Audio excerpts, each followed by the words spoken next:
अबकारी विभागर विभिन्न ग्राम में चढ़ाऊ 4 अभियुक्त गिरफ। 72 लिटर देशी महुली मद सहित 2टी बाइक जबत।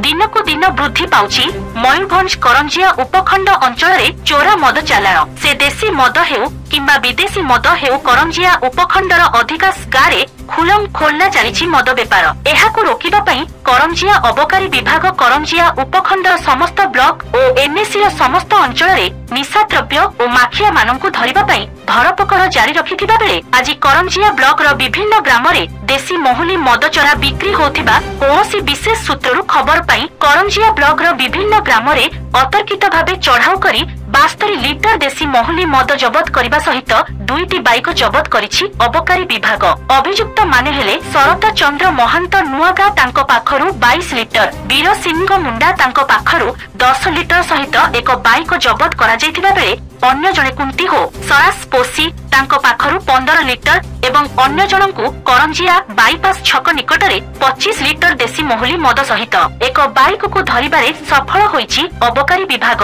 एने अबकारी थाना रे केस नंबर 78 7980 81/2526 से रुजु करा जायथिबा अबकारी वाईसी रश्मि रंजन नायक सूचना देथिबा बेले एही चढ़ाऊ आगकु जारी रहिबो बोली प्रकाश करिसंती। आज चढ़ाऊ रे इंस्पेक्टर विनय कुमार तिर्की वाईसी रश्मि रंजन नायक समेत अन्य कर्मचारी माने शामिल होइथिले।